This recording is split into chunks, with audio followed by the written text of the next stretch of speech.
Boa tarde. O Olhares Clínicos regressa hoje com uma série de programas em que falaremos da saúde do nosso coração e de doenças relacionadas com a hipertensão. No programa de hoje iremos dar especial destaque ao passado Dia Mundial da Hipertensão, organizado pela Sociedade Portuguesa de Hipertensão, que é presidida pelo Dr. Fernando Pinto. O Dr. Fernando Pinto é também médico cardiologista e assistente graduado no Hospital de Santa Maria da Feira. Boa tarde, Dr. Fernando Pinto. Muito obrigado por ter recebido a NOR TV aqui na Sociedade Portuguesa de Hipertensão. Começaria por lhe perguntar se nos pode fazer já um balanço do dia 17 de maio, dia que se comemorou o Dia Mundial da Hipertensão. Boa tarde, é um privilégio estar aqui e ter-vos aqui recebido e começar por dizer que realmente o Dia Mundial da Hipertensão é comemorado em todo o mundo sob os auspícios da Liga Mundial da Hipertensão e em Portugal é realmente a Sociedade Portuguesa de Hipertensão quem se encarrega de comemorar e de coordenar as atividades de comemoração deste dia. E o dia, no nosso entender, foi muito proveitoso, porque o principal objetivo do Dia Mundial da Hipertensão é, de facto, divulgar esta patologia que é muito prevalente em Portugal e que muitas vezes as pessoas têm esta doença e não sabem que a têm, porque ela não dá muitos sintomas. Mas, portanto, nesse sentido, as comemorações, no nosso entender, tiveram muito sucesso porque tiveram bastante repercussão nas três principais cidades em que este ano fizemos comemorações, em particular em Santa Maria da Feira, que foi a capital escolhida este ano pela Sociedade para focalizar a sua atenção nas comemorações, mas também em Aveiro e em Lisboa conseguimos medir a pressão arterial, portanto rastreámos quase 1 milhar de pessoas, o que é um número bastante grande, portanto pessoas a quem ficaram mais alerta sobre o seu problema da hipertensão arterial. E para além disso fizemos múltiplas ações de divulgação, não só do que é a hipertensão arterial, mas sobretudo dos hábitos de vida saudáveis que podem conduzir à sua redução e evitar o seu aparecimento. E, em particular, investimos muito nas crianças e jovens, como tiveram a oportunidade de ver. Tivemos na cidade de Santa Maria da Feira, para além de nos dias anteriores termos ido a várias escolas, diversos membros da direção da sociedade, a diversas escolas, como disse, de crianças de várias idades, em que fomos dar conselhos de estilo de vida adequados à idade de cada grupo de crianças que visitámos. No próprio dia tivemos também algumas crianças in loco, ou lá no local, a receber mais uma vez ações de formação e também depois algumas coisas para apelar a um pouco mais, para tornar mais apetecível o passar da mensagem. Que tipo de atividades realizou neste dia? Neste dia a Sociedade tem dois objetivos. Por um lado, efetuar o rastreio da hipertensão à população e para isso nós temos aqui ao longo de todo o dia enfermeiros a efetuarem a medição da pressão arterial para, nos casos que o suscitarem, serem orientados para o médico de família, para reavaliação e orientados. E quero destacar que temos aqui, portanto, alguns enfermeiros do Hospital de Santa Maria da Feira que estão durante todo o dia a trabalhar de forma graciosa. Por outro lado, temos atividades no sentido de incentivar a população a aderir a medidas de estilo de vida saudáveis. Para isso, já ontem, eu e alguns colegas deslocámos-nos às escolas de primeiro ciclo do ensino básico para promovermos a formação dessas crianças, no sentido de lhes ensinar como adotar medidas de estilo de vida saudável. Hoje também já decorreu de manhã uma sessão e à tarde decorrerá outra semelhante, dirigida a crianças do segundo ciclo do ensino básico. Haverá também uma formação com o mesmo objetivo para idosos. Terminou agora uma sessão de show cooking e está agendada outra para a tarde, em que há, portanto, o envolvimento de crianças, elas próprias participam e são incentivadas a cozinhar, digamos que de forma saudável, com bom sabor, mas com recurso a pouco sal e a poucas gorduras. Hoje há também a distribuição distribuição de peças de fruta, exatamente para lhes lembrar que é possível fazer um lanche saudável, e também há a distribuição do chamado Pão Vida. A gente mais velha. Uma formação para idosos, e ao longo de todo o dia a população espera-se que passe, já começou e que continue a passar por aqui, exatamente para se sujeitar ao tal rastreio que passa pela medição da pressão arterial e depois da atribuição de um Pão Vida a cada pessoa que efetuou a medição. Nós fomos desafiados para colaborar neste evento, para que Santa Maria da Feira fosse a capital da hipertensão, e aderimos logo de braços abertos, até porque, feliz coincidência, o município tem a forma de coração, e um coração saudável, portanto é necessário uma pressão arterial saudável. Daí termos aderido desde o início, e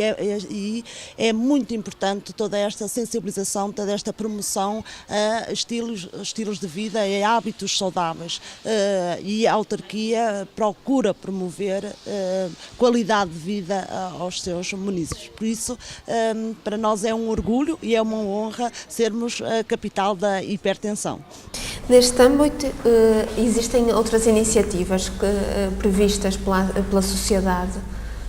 a realizar em breve? A Sociedade Portuguesa de Hipertensão, ao longo de todo o ano, tenta, obviamente, continuar a divulgar as mensagens, nomeadamente para que as pessoas procurem medir a sua pressão arterial, que é a única maneira de fazer o diagnóstico, e, por outro lado, mensagens conduzentes a uma adoção de estilos de vida saudáveis para prevenir o aparecimento da doença, ou para pelo menos atrasá-la, e, nos casos mais ligeiros, para evitar a necessidade de tomar medicação. Mas realmente concentramos o grosso das atividades no Dia Mundial da Hipertensão, em que tentamos atrair a atenção dos mídia, e este ano conseguimos, ainda também, enfim, numa sequência da resposta à pergunta anterior, conseguimos diversas presenças em horário nobre, quer nos canais generalistas principais, quer em outros mais locais. Também em diversas rádios, eu e outros membros da direção demos entrevistas, na imprensa local e geral também apareceram algumas notícias, e, portanto, temos a noção clara, até pelo feedback que fomos tendo de outras pessoas, de diversas pessoas que entretanto nos contactaram, que esta mensagem atingiu um grande número de portugueses, e com isso esperamos ter, enfim, contribuído para o diagnóstico mais precoce da doença, se for caso disso, e sobretudo para o atrasar do aparecimento da doença. Essa é a grande luta da Sociedade Portuguesa de Hipertensão.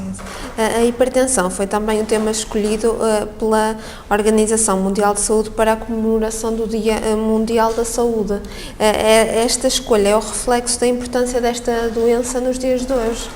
De facto, este ano a Organização Mundial de Saúde, 25 anos depois da primeira vez que tinha feito, decidiu escolher o tema hipertensão arterial para comemorar o seu dia, que é o dia 7 de Abril, que é o dia da constituição da Organização Mundial de Saúde. E isso reflete, como disse muito bem, Tânia, a importância que a hipertensão tem a nível mundial. De facto, a principal causa de morte nos países desenvolvidos e em vias de desenvolvimento são as doenças cardiovasculares, e a hipertensão arterial é um dos principais fatores de risco para essas doenças, e, portanto, a Organização Mundial de Saúde escolheu, e no nosso entender muito bem, este tema pela importância que isto vai ter na saúde das pessoas. Estando esta direção, a Sociedade Portuguesa de Hipertensão, numa fase inicial do mandato, quais são os objetivos a que se propõe? Os principais objetivos desta direção, e que ao fim e ao cabo também de alguma maneira são uma continuidade das direções precedentes, são continuar a contribuir para duas vertentes principais: para a formação dos médicos e outros profissionais de saúde,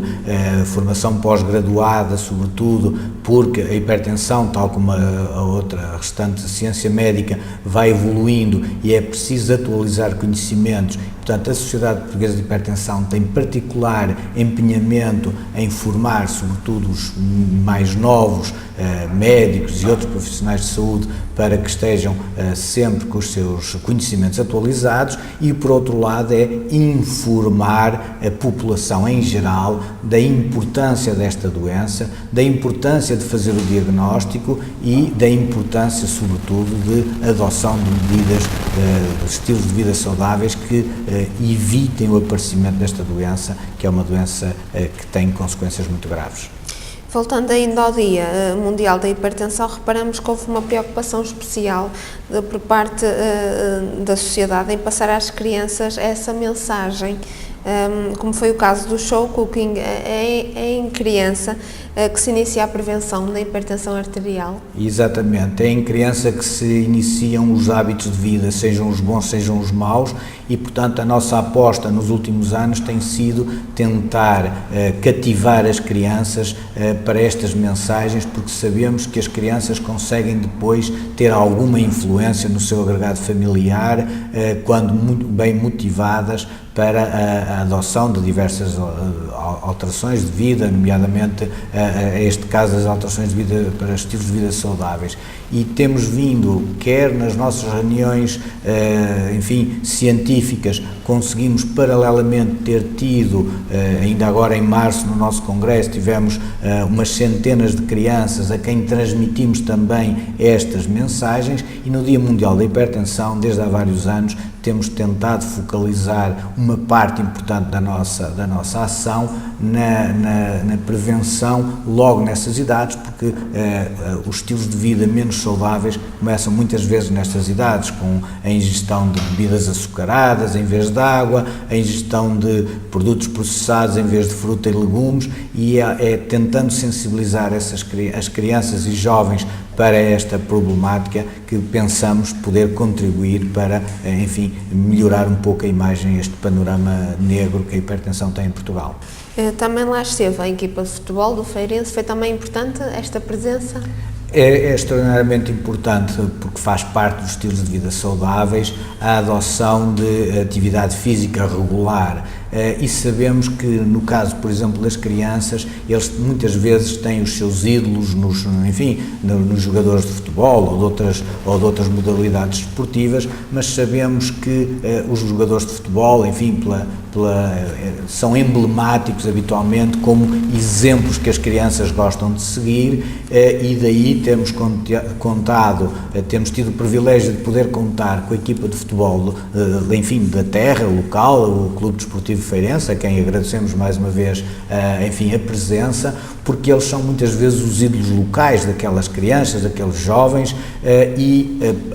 ajudam a passar a mensagem de que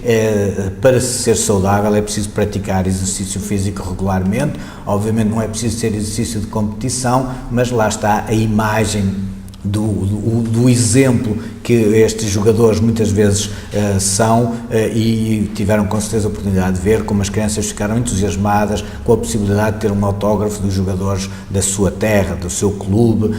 que muitas vezes também apelamos a isso. Isto já não é inédito, já tínhamos feito noutras iniciativas, mas este ano resolvemos reeditar esta iniciativa, que conjuntamente com as nossas explicações, conjuntamente com o tal show cooking, que também é de realçar, porque ensinámos as crianças, elas viram que era possível cozinhar sem sal, substituindo o sal por ervas aromáticas, e o chefe preparou 3 ou 4 pratos que eles depois tiveram a oportunidade de provar, e pratos saudáveis, com legumes, com vegetais, que é aquela coisa que às vezes as crianças não estão tão habituadas ou não estão tão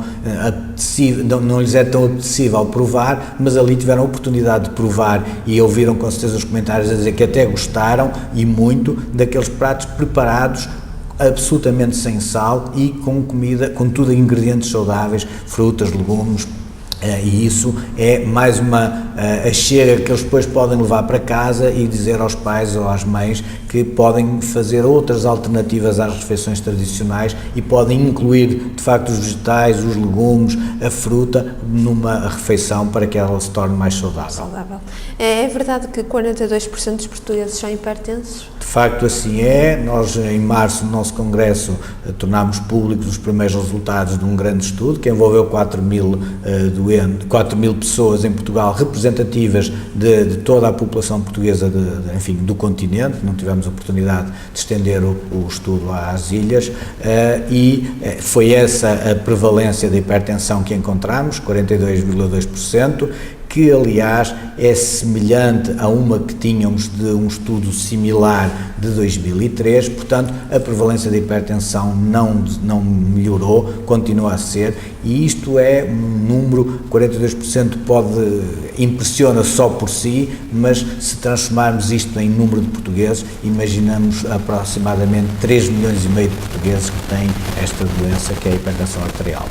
E comparado com outros países, como estamos? A prevalência da hipertensão arterial é semelhante à dos outros países, em Portugal, é semelhante à dos outros países da Europa, isto é, ronda sempre os 40%, mais 1 ou 2% atrás ou à frente. Os países da Europa com os quais nos possamos comparar, da Europa mais próxima, como seja a Espanha, como seja a França, têm todos uma prevalência nesta ordem dos 40%, portanto nós aí não estamos muito diferentes da restante Europa. Existem grupos de risco? Grupos de risco, enfim, dito assim... Podemos distinguir entre homens e mulheres, por exemplo? Podemos dizer é que, à medida que a idade avança, vamos tendo cada vez mais, a prevalência vai aumentando e, por exemplo, a partir dos 70 anos, ela é na ordem dos 70%, ou é superior a 70%, provavelmente pelo acumular das asneiras, dos hábitos de vida não saudáveis que vamos acumulando ao longo da vida. E, portanto, de alguma maneira, ser menos novo aumenta a probabilidade de termos a hipertensão arterial. E até aos 70 anos, os homens têm mais hipertensão, têm uma maior prevalência de hipertensão do que as senhoras. Isso só se inverte a partir dos 70 anos, provavelmente que muitos dos homens já terão falecido das consequências da hipertensão, os que têm mais de 70 anos sobreviveram a essas consequências. Depois, sabemos que a hipertensão arterial está associada a outras doenças, a outras condições, nomeadamente os diabéticos têm muito maior prevalência de hipertensão, virtualmente quase todos os diabéticos são hipertensos, as pessoas com excesso de peso e obesidade têm muito maior prevalência de hipertensão, portanto, uma das maneiras de reduzir a prevalência de hipertensão é manter um peso saudável, manter um peso ideal. Portanto, grupos de risco desta maneira posta, eu diria que,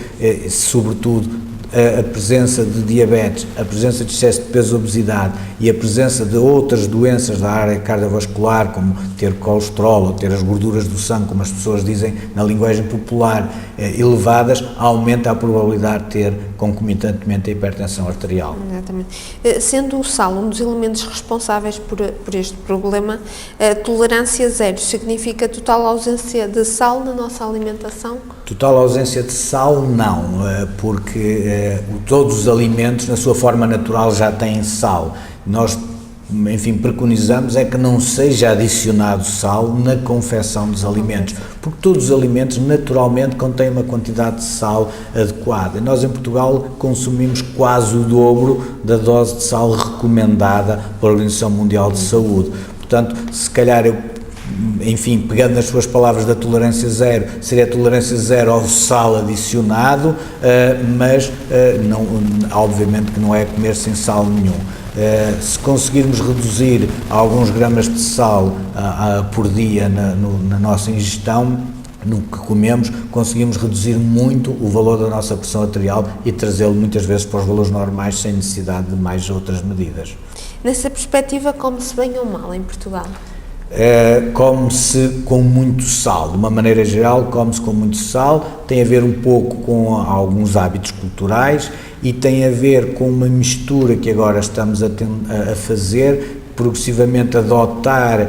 uma alimentação que deixou de ser a alimentação mediterrânica tradicional, com muitos legumes e frutas e produtos frescos e muito peixe, e estamos de alguma maneira a tentar a introduzir alguns hábitos ocidentalizados, enfim, dos países ditos mais desenvolvidos, dos produtos pré-confeccionados ou processados. Todos os produtos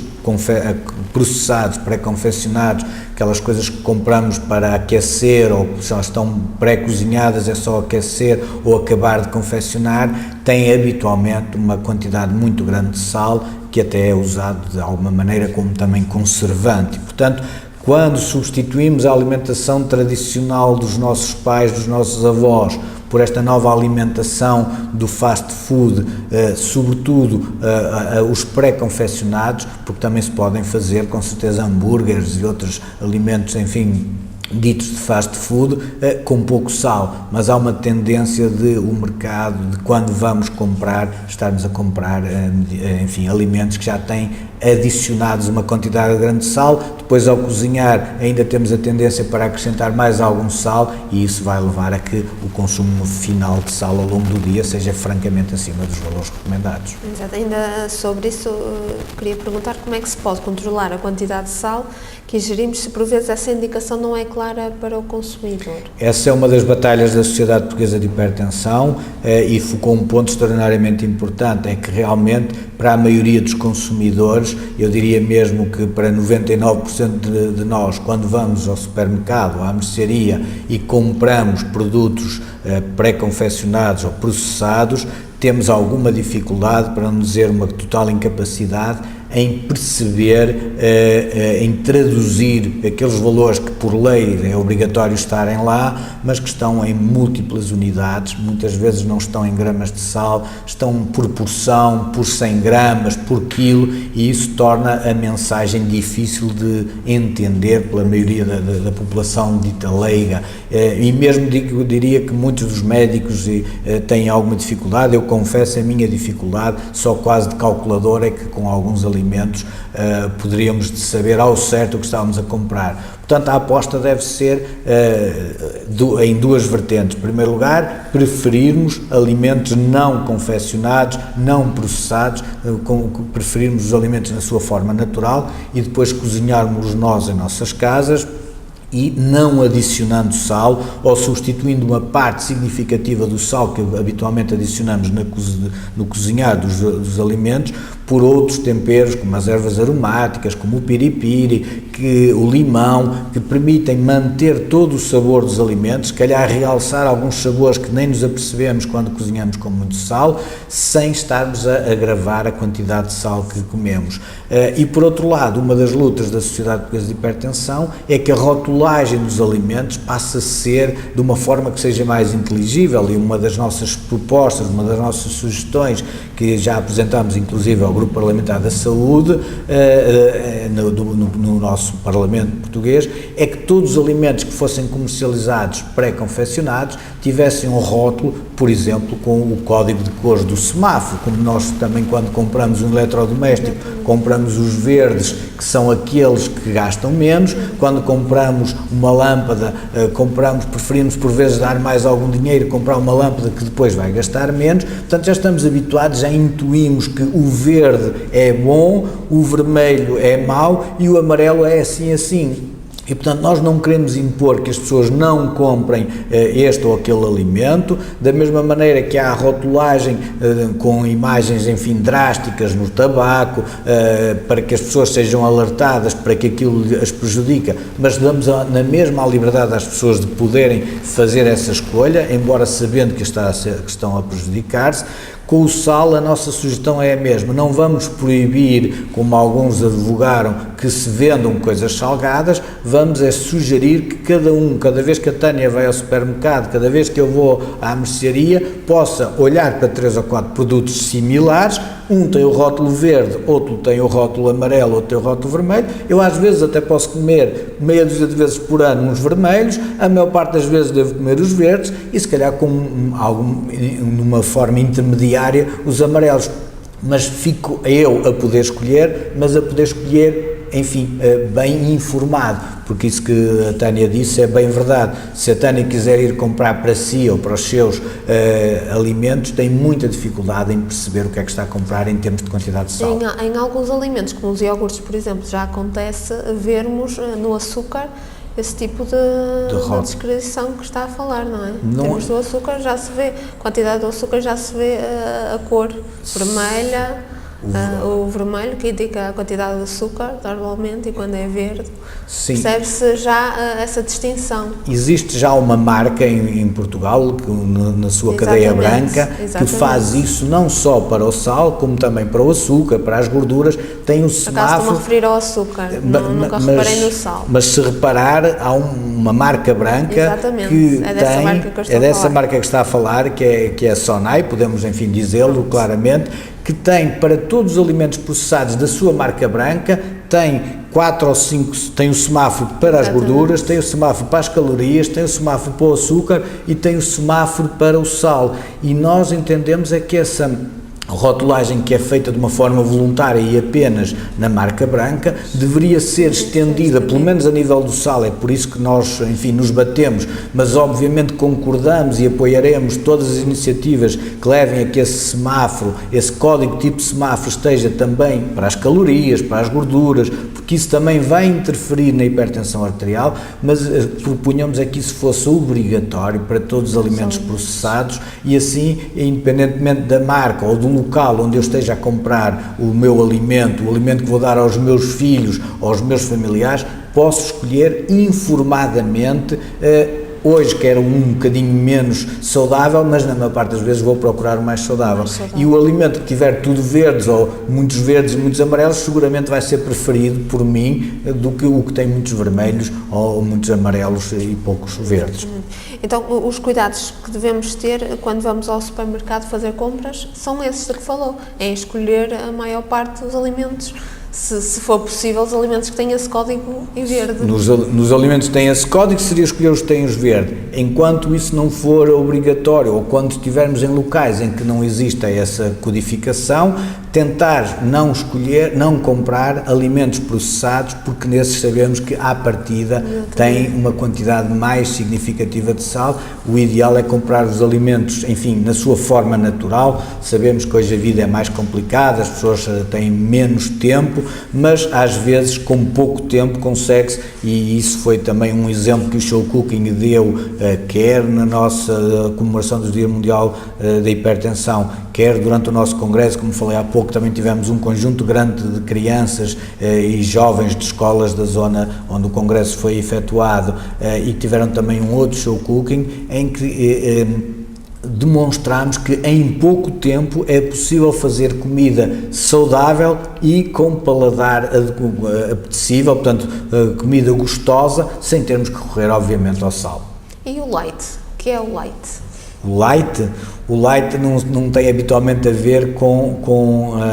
a percentagem de sal, tem mais a ver com as percentagens de gorduras, saturadas sobretudo, e muitas vezes é um rótulo que é acrescentado para querer significar que tem poucas gorduras saturadas, e realmente essa informação leva a que as pessoas possam procurar não comer tantas gorduras saturadas. Só para ainda terminar, eu queria lhe falar ainda do AVC. O que é o AVC? O AVC é uma sigla de acidente vascular cerebral, que é a principal causa de morte em Portugal. Em Portugal, a principal causa de morte são as doenças cardiovasculares e, ao contrário de França e Espanha, portanto da Europa mais próxima de nós morremos em Portugal mais de acidente vascular cerebral, do tal AVC, do que de infarto agudo do miocárdio ou de doenças cardíacas consequentes da hipertensão arterial. Como é que se manifesta o AVC? O acidente vascular cerebral habitualmente manifesta-se por uma diminuição da força ou